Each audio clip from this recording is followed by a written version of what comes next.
Eu quero falar sobre uma mulher que eu não sei se ela é mãe ou não, mas ela, de várias maneiras diferentes, ela exemplifica o que as mães passam. E o nome dessa mulher é Dorcas, também chamada de Tabita, ou Tabita.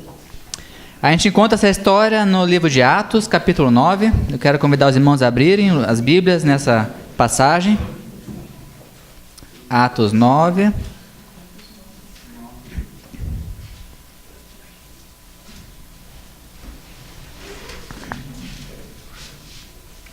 Do versículo 36 até o versículo 43.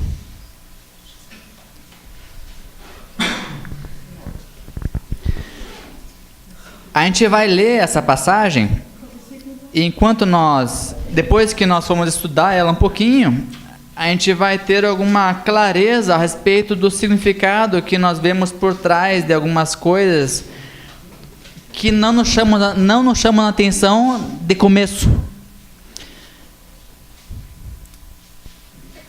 O título aqui é A Ressurreição de Dorcas. Havia em Jope uma discípula por nome Tabita, nome este que, traduzido, quer dizer Dorcas. Era ela notável pelas boas obras e esmolas que fazia. Ora, aconteceu naqueles dias que ela adoeceu e veio a morrer, e depois de a lavarem, puseram-na no cenáculo. Como Lida era perto de Jope, ouvindo os discípulos que Pedro estava ali, enviaram-lhe 2 homens, que lhe pedissem: não demores em vir ter conosco. Pedro atendeu e foi com eles. Tendo chegado, conduziram-no para o cenáculo, e todas as viúvas o cercaram, chorando e mostrando-lhe túnicas e vestidos que Dorcas fizera enquanto estava com elas.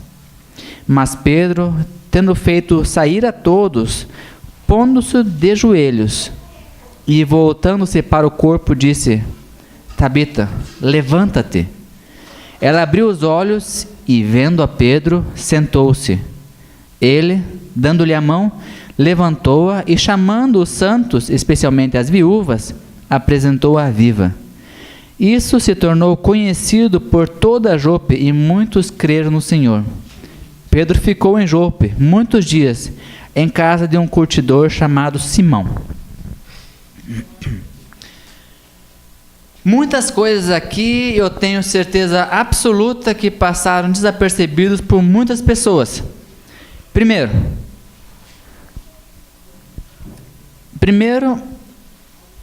Tabita. Não se diz nada da sua família. Da onde que veio, para onde que foi, simplesmente que ela era uma mulher conhecida, certo? Pelas boas obras dela. Que ficou doente e morreu. O que fizeram com ela? Lavaram ela e levaram para o cenáculo. Alguém sabe o que é o cenáculo? Que não é aquela revistinha do metodista? O cenáculo existia nas moradias naquela época. Em algumas versões vocês podem ver quarto superior. Esse quarto superior, ele ficava num lugar mais elevado na casa. E para lá que levaram ela.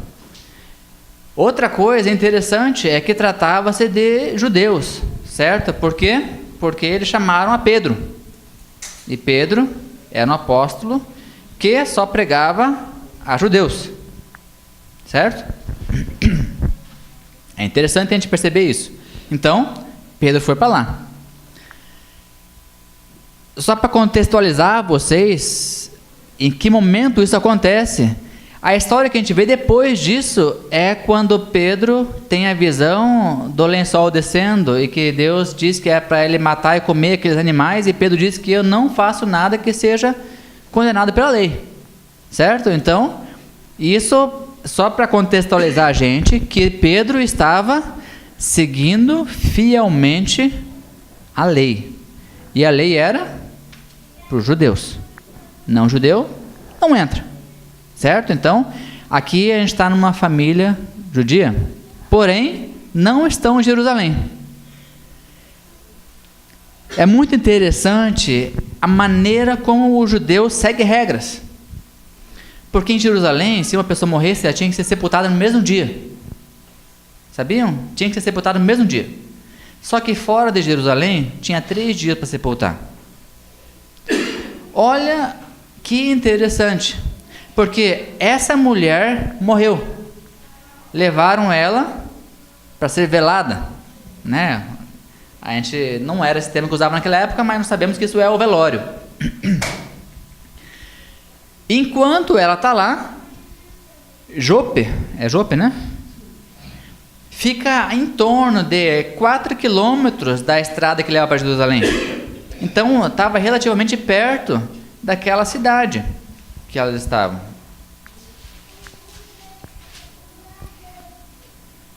Não, ele estava em Lida, que era perto, né? 4 quilômetros de distância ali. E aí, então, 2 homens que sabiam que Pedro estava lá, vão lá correndo chamar ele. Então, 4 quilômetros é facinho, você faz 4 quilômetros em 1 hora se for caminhando devagar.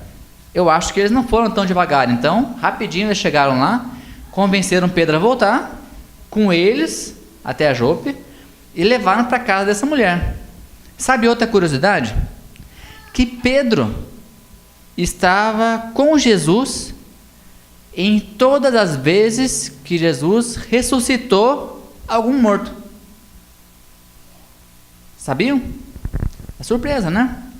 Para alguns. Mas olha só, o que acontecia todas as vezes que Jesus ressuscitou alguém? Ele mandava as pessoas saírem. O que Pedro fez? Mandou as pessoas saírem. Ele então fez exatamente aquilo que ele aprendeu. Viu fazendo? Fez. Certo? Essa parte aqui, com Pedro, aparece logo depois de Saulo indo para Damasco. Então vocês percebam que existia muita coisa acontecendo na vida dos cristãos naquela época. Certo? E o mover do Espírito era uma coisa que acontecia direto. Aquela mulher, a Dorcas, ela era conhecida pela maneira como ela tratava os outros, principalmente os necessitados. Ela ficou doente, sem causa. E esse ficar doente sem causa me lembra uma vez quando os discípulos perguntaram para Jesus o motivo de uma pessoa lá ser cega. E eles perguntaram para Jesus: foi ele que pecou? Ou foram seus pais que pecaram? E Jesus falou: nem eles, nem ele, nem seus pais. E sim para que nele se manifestasse a glória de Deus. É interessante que essa história aqui não tem nada a ver com a história que eu acabei de contar do cego. O que tem a ver é a situação de enfermidade e que muitas vezes nós não temos explicação. Não temos explicação para o que acontece na nossa vida. Só que o que nós sabemos é que aquilo é um chamariz para que a atenção das pessoas seja focada, então seja revelada a glória de Deus. Quando eles chamam Pedro, e Pedro volta com aqueles 2 homens, eles vão até o cenáculo. O que ele faz? Ele se ajoelha e ora. Por que ele se ajoelha e ora? Sabe, o que me veio aqui, quando eu li essa parte aqui, eu lembrei do profeta Eliseu. Que o profeta Eliseu, ele também foi pego de surpresa, quando a mulher sunamita chegou para ele e falou: olha, eu não pedi filho, você me deu, o cara morreu, agora resolve essa encrenca. De certa maneira foi assim, porque Eliseu mandou primeiro o servo dele, e ela falou: não, eu vou falar com o cara que me deu a palavra, né? Outro detalhe é que a sunamita, ela recebeu a palavra de Eliseu através do servo. Mas para resolver o problema, tinha que ser Eliseu. Não podia ser o servo. E aí, o menino também estava... Interessante aqui é que o quarto feito para Eliseu também era um quarto superior. E lá ficou o menino. No quarto superior. Eliseu foi lá, 3 vezes ele tentou. Deitou em cima da criança, ou do rapaz, sei lá, a idade que ele tinha, não lembro agora. Mas aí ele ressuscitou. A diferença de atitude que eu vejo em Eliseu e em Pedro é que Eliseu tinha a força, né? Ele foi lá e essa é a minha maneira de interpretar, porque ele fez isso. Na primeira vez, na segunda vez, antes da terceira vez, ele orou e aí teve a ressurreição do menino. O que Pedro fez, a primeira coisa que ele fez foi se humilhar diante de Deus. Ele orou. Quando ele orou, a mulher abriu os olhos. Quando ela abriu os olhos, ela viu Pedro. Quando viu Pedro, ela se sentou. Pedro tomou ela pela mão, ajudou a levantar e apresentou ela àquelas pessoas que estavam na casa, principalmente as viúvas. Por que as viúvas? Porque as viúvas eram as pessoas que eram deixadas de lado, assim, né? Elas eram marginalizadas na época. Pobres e viúvas eram marginalizadas. Só que tem mais uma coisa que me chamou muita atenção. Onde que Pedro ficou hospedado? Na casa de Simão o curtidor. Sabe por que eu acho isso estranho? Porque a pessoa que trabalha com isso, então normalmente eles davam a profissão da pessoa para ser mais fácil identificar quem era. O curtidor curtia couro. O couro, para ser tirado do animal, tem que matar o animal. Quem mexe com bicho morto, está impuro. Quem lida com pessoas impuras, fica impuro. E Pedro é judeu? Pedro é judeu. Fica na casa de uma pessoa que era discriminada, por mais que as pessoas usassem utensílios de couro. Você ser um curtidor, você está mexendo com bicho morto. E Pedro não liga para isso, aparentemente, porque ele ficou dias ali hospedado. Vamos ver o versículo 43 ali. Pedro ficou em Jope muitos dias, em casa de um curtidor chamado Simão. Foi nessa casa de Simão o curtidor que ele recebeu a visita dos mensageiros de Cornélio. E se ele não estivesse ali quebrando os paradigmas dele, ele iria receber a visita? A gente consegue ir muito além disso que está aqui, só na nossa imaginação. Mas a gente tem que tomar cuidado com isso. Então vamos focar aqui na palavra. A mulher, ela morreu, foi ressuscitada, e tinha uma pessoa. Alguns personagens estavam presentes ali. Primeiro, eu quero tentar exemplificar o que essa mulher fez. Ela se doou, principalmente para os necessitados. E eu não acho que isso seja uma mera coincidência com o papel das mães nas nossas vidas. Porque as mães, elas se doam para os necessitados, que são os seus filhos. É muito mais fácil nós vermos mães se doarem do que pais se doarem. Isso em toda a história. O pai, ele vai trabalhar, não estou tirando o mérito do trabalho do homem, não estou tirando isso.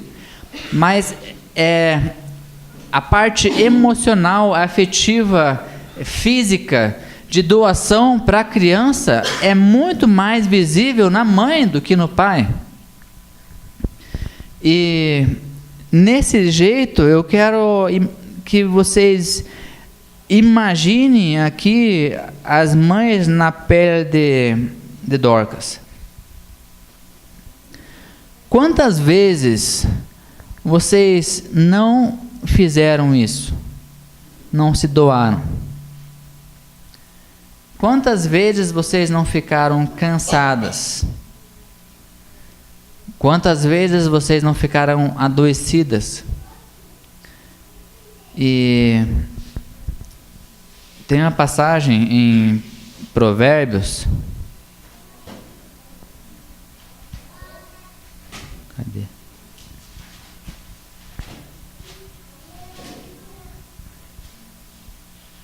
Já acho, gente.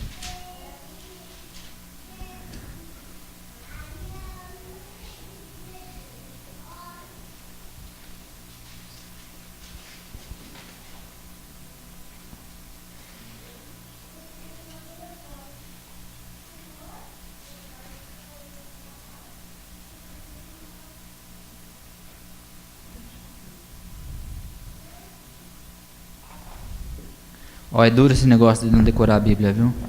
Mas está em Provérbios e lá diz assim que a rebeldia do filho traz tristeza para o pai e vergonha para a mãe. Quantas vezes mães não passam vergonha em mercado por causa da birra de criança?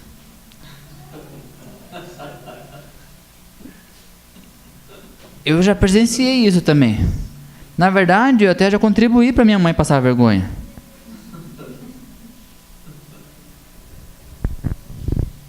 O fato é que chega uma hora em que a mãe morre. Não fisicamente. Sabe quando as forças acabam?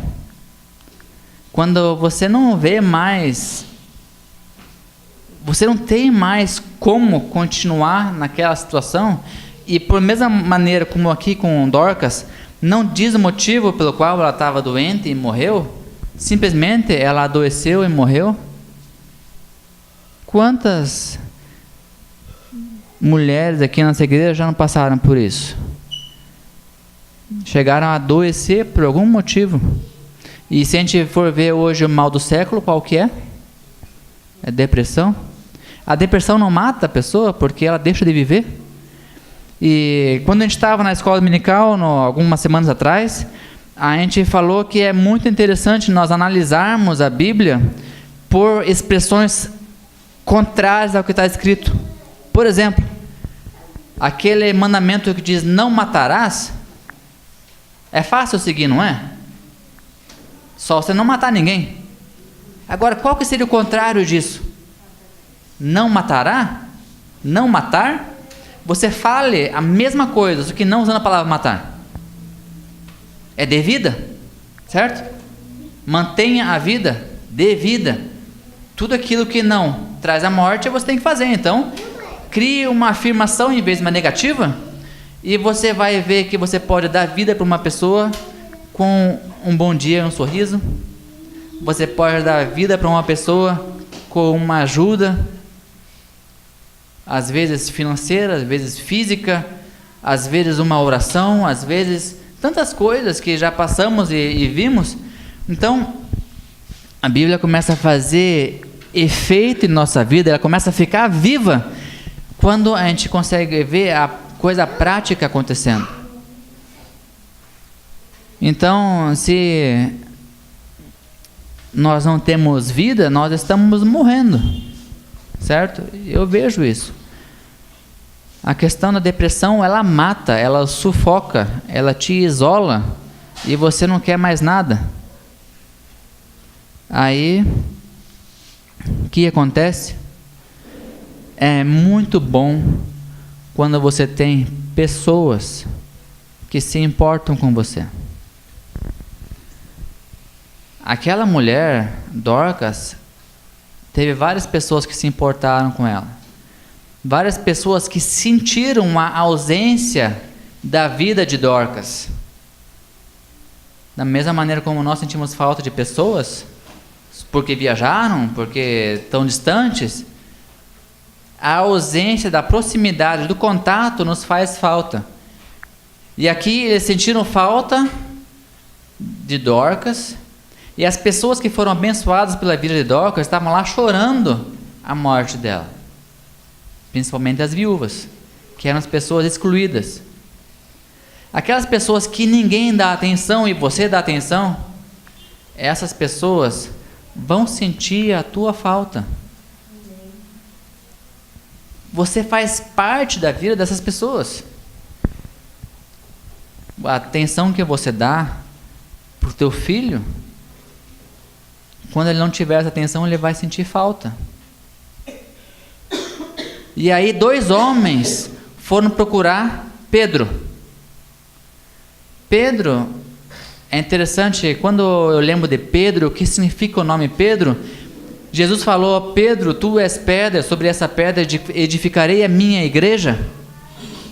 Eu acho muito interessante isso e esses links que nosso cérebro faz com as verdades da Bíblia, porque Pedro, então a gente pode entender aqui que era um sinal, um sinônimo para uma liderança espiritual que aquelas pessoas tinham. Alguém a quem eles podiam recorrer para ter aquele problema resolvido. Eles não teriam buscado a Pedro se eles não tivessem esperança de que ele fizesse alguma coisa grande na vida deles. Porque ela não estava em Jerusalém. Então eles tinham 3 dias. Sabe aquela coisa quando você faz tudo o que está ao teu alcance para conseguir ver aquela situação melhorar? Esses homens fizeram, só que eles buscaram o lugar certo, buscaram em Deus. Buscaram em Deus e a resposta foi imediata. Deus, ele sempre nos responde imediatamente. Creia nisso. Só que às vezes a resposta dele é sim, às vezes a resposta é não, e às vezes a resposta pode ser espere. O não é ruim de ouvir, só que às vezes o espere é mais difícil, porque se você for teimoso, o não você dá um jeito de virar sim. O espere, você fica se remoendo, porque você não sabe quanto tempo vai ter que esperar. Claro que eu não estou incentivando ninguém a tratar o não de Deus como sendo um sim. Eu estou só dizendo que é mais fácil de a gente lidar com um não do que com um espere. E eu digo isso por mim. Aí, Pedro chegou naquele lugar. A presença de Deus foi trazida na situação de Dorcas. E por intermédio de outras pessoas, porque Dorcas não podia se mexer. Ela não tinha como tomar iniciativa. Percebam que foram 2 homens que tomaram iniciativa para ajudar Dorcas. Essas 2 pessoas que tomaram iniciativa, elas foram buscar em Deus a resposta e a solução do problema. Eles foram buscar já crendo que faria alguma coisa diferente. Para mim, a única coisa diferente de morte é vida. A única coisa diferente de morte é vida. Tem muita gente que eu vejo reclamando da vida, mas vive. O morto não reclama mais. Agora, a grama do outro é mais verde sempre. Hoje eu estava comentando com a minha sogra no carro que a parte que me pega é quando eu lembro ou quando eu sou tentado a chorar as cebolas do Egito. Eu digo isso com relação a comprar o que você quer, a ter o que você quer, e isso é complicado você lidar. Então, a Bíblia diz que ninguém é tentado por alguma coisa que não esteja nele mesmo. Então, se aquilo me fazia bem para o ego, eu sou tentado a buscar aquilo de novo para que o meu ego seja satisfeito. Foi isso que eu falei, né? Em outras palavras. E aí, a Bíblia também diz que no momento em que eu sou tentado, eu tenho o escape dado por Deus. E aí, o escape que eu encontrei foi não focar no que eu não tenho mais, ou no que eu tinha, ou no que eu poderia ter, e sim focar naquilo que eu tenho. Alguma coisa que eu tenho hoje, eu trocaria por aquilo que eu estava sendo tentado a desejar? E eu não estou falando de coisas materiais, porque às vezes o que a gente deseja é material, mas o que você tem não é material. Percebe? O que eu tenho hoje, eu tenho a minha família perto de mim.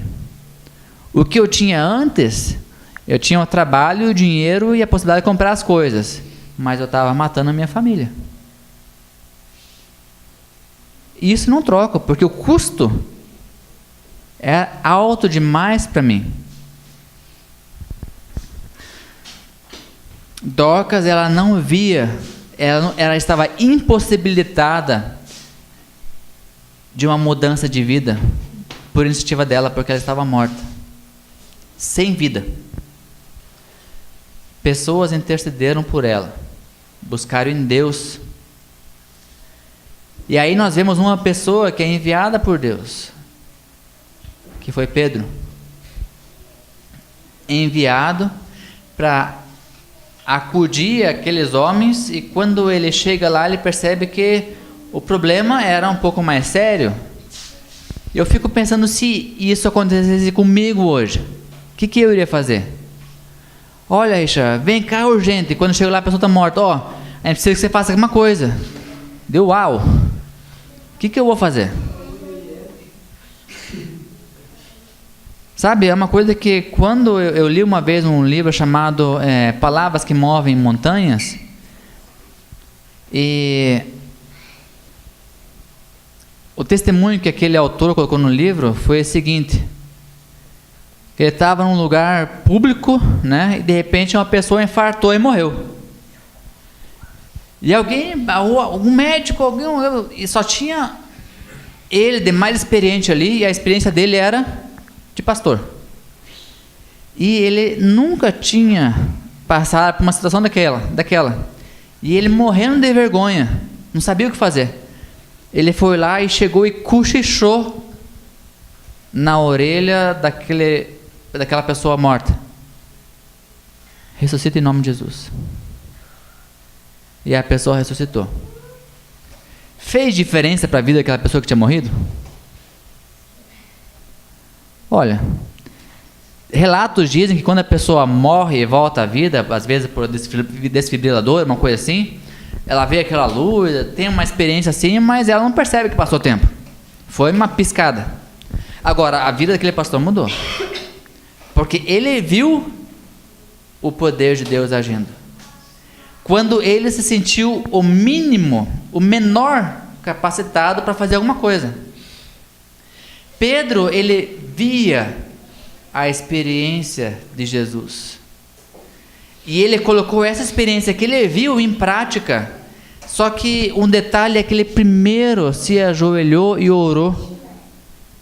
Para mim, isso é humilhação. Isso é se humilhar diante daquele que pode fazer alguma coisa, porque nós não podemos fazer nada. Deus pode fazer as coisas. E Pedro, ele se humilhou e orou. O que ele orou nós não sabemos, que a Bíblia não fala, mas o que a gente sabe é que Dorcas abriu os olhos. Quantas vezes nossas mães não nos abrem os olhos? Sabe, uma coisa que eu acho que sogra é mãe também, por mais ser mãe da minha esposa, mas ela faz papel de mãe.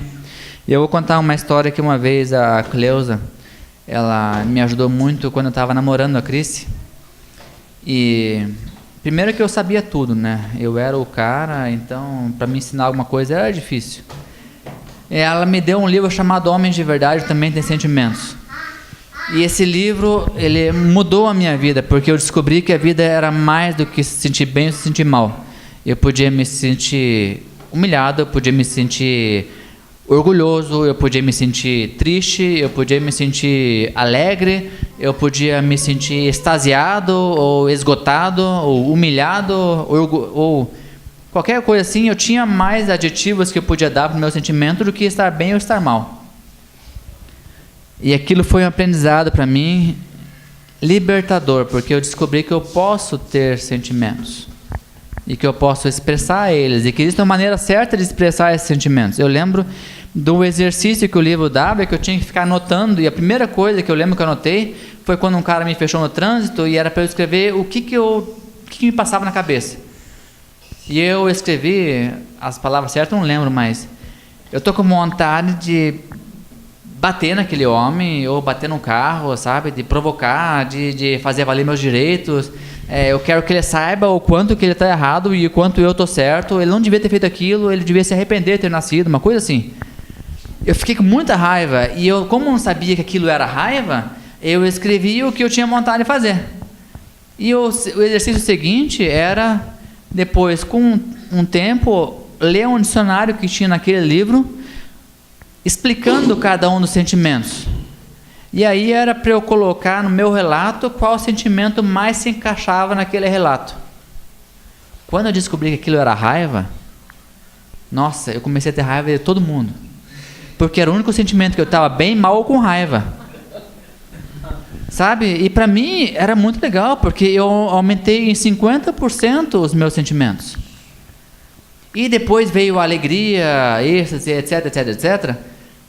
Mas foi libertador, porque os meus olhos foram abertos. Uma pessoa intercedeu. E eu lembro que antes de Deus me dar esse livro, ela orou comigo. Ela orou comigo e disse que era para Deus abençoar a minha vida através da leitura daquele livro. E isso mudou.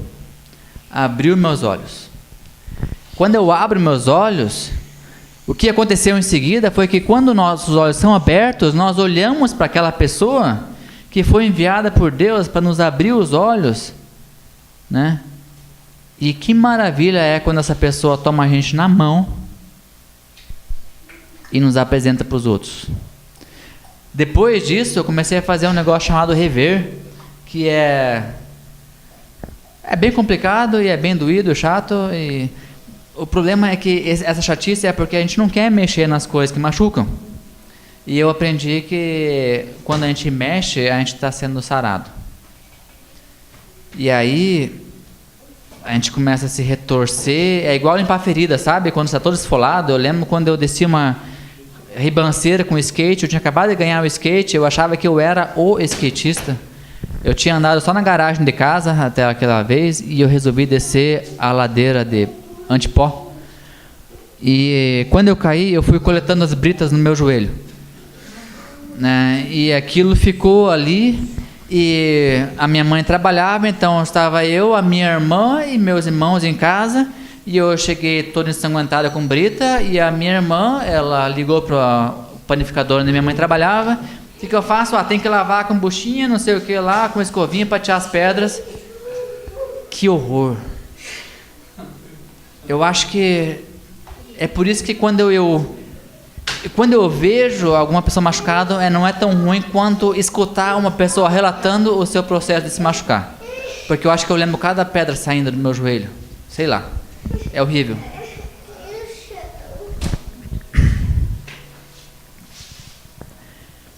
Quando Dorcas foi apresentada para as pessoas, são as pessoas que ela ajudava. Quando nós somos apresentados, restaurados a pessoas que antes nós nos dedicávamos, essas pessoas, elas se alegram com a gente.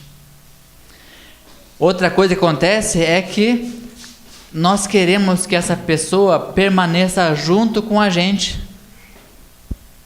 Não foi isso que aconteceu com Pedro?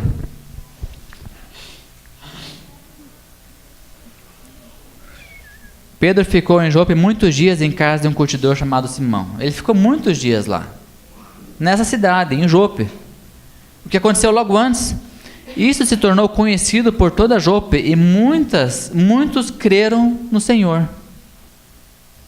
Sabe o que é uma coisa que muda as pessoas? Eu posso dizer que quando eu comecei a mudar dentro da minha casa, isso foi muito ruim para os meus parentes, para minha mãe, para meus irmãos.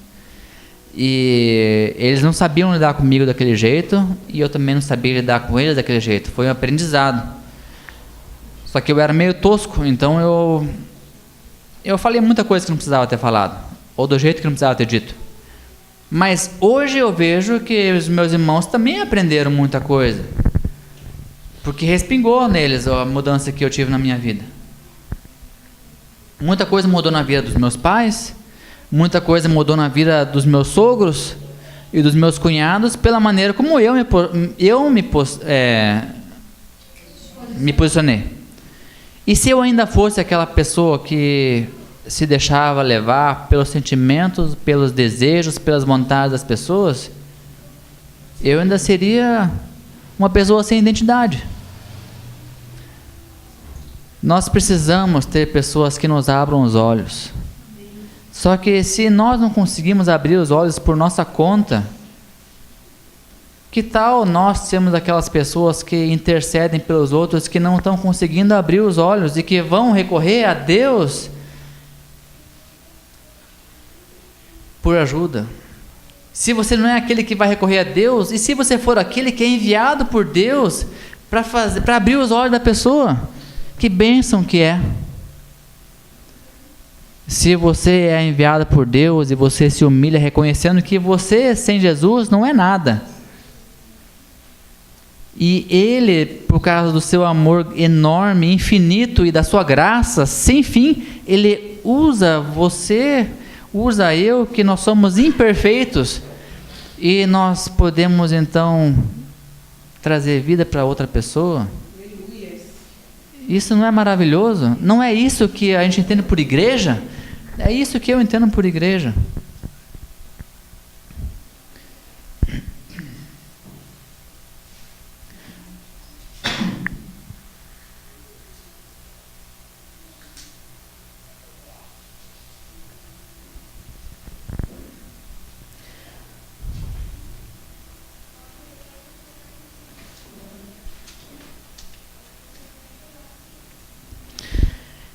Essa semana eu ouvi uma frase que dizia mais ou menos assim, eu acho que foi um vídeo, alguém leu para mim, eu não lembro de onde que veio, mas é mais ou menos assim, que a nossa vida,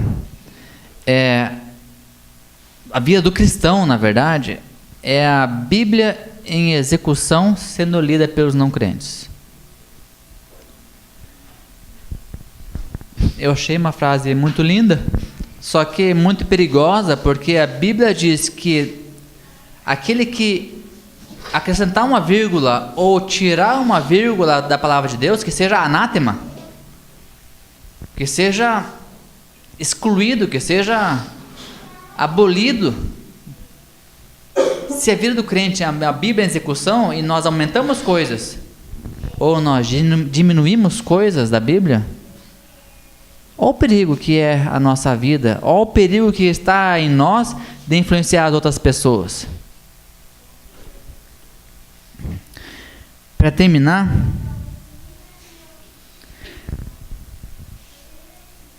como que nós temos nos portado? A gente se identifica com algum desses personagens que nós lemos aqui? Será que alguém aqui é Dorcas? Será que alguém aqui é um daqueles homens que foi chamar Pedro? Será que alguém aqui é Pedro? Será que alguém aqui é uma das viúvas que está chorando porque Dorcas não está mais viva? Eu creio que cada um de nós aqui, sem exceção, pode se encaixar em um desses papéis aqui. São 4 estágios que eu creio que todos nós passamos uma vez ou outra na vida.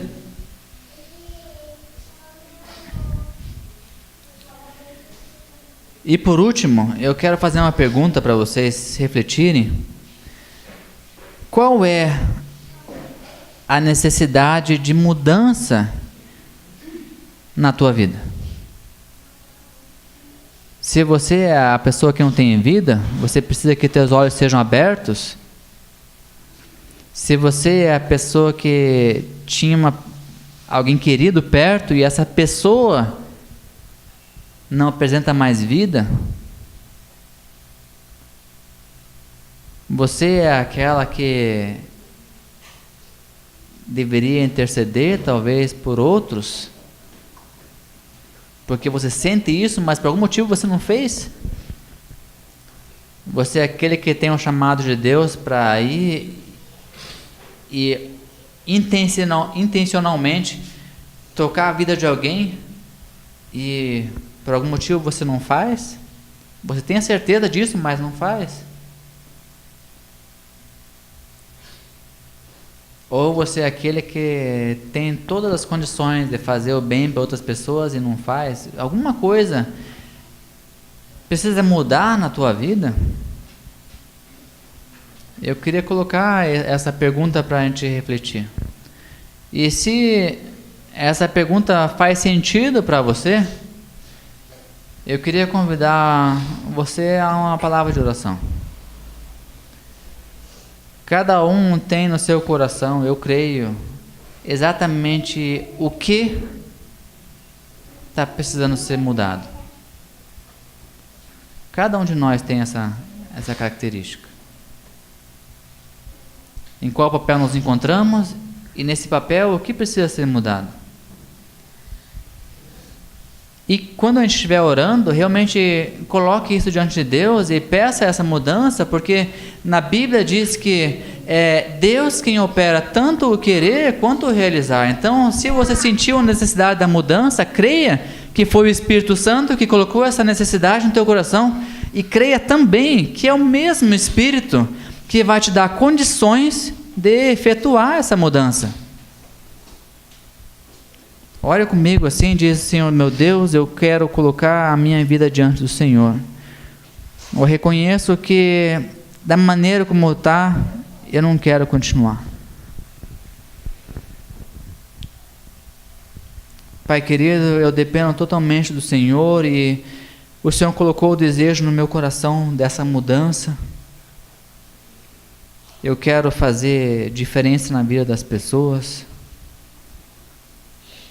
seja ajudando na sua necessidade, seja intercedendo por sua vida, seja indo levar a mensagem que Deus está me dando,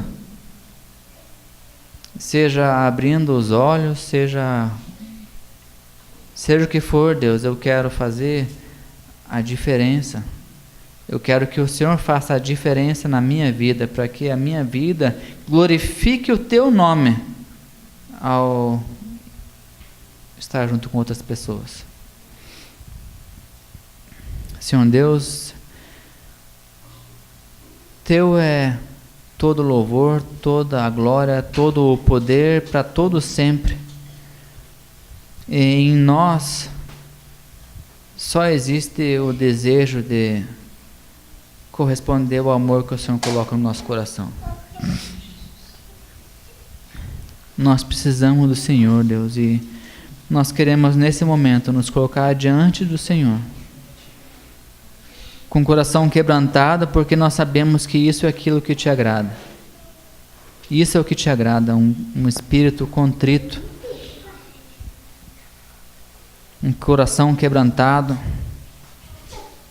E nós te pedimos, Pai, que o Senhor abra nossos olhos, que o Senhor mova nossas mãos, que o Senhor nos dê a coragem para ir à frente, a humildade para reconhecer nossas limitações. Em nome de Jesus, Pai, que essa palavra faça morada em nossos corações e que faça diferença, que a gente saia daqui diferente da maneira como a gente entrou. Nós oramos isso em nome de Jesus. Amém.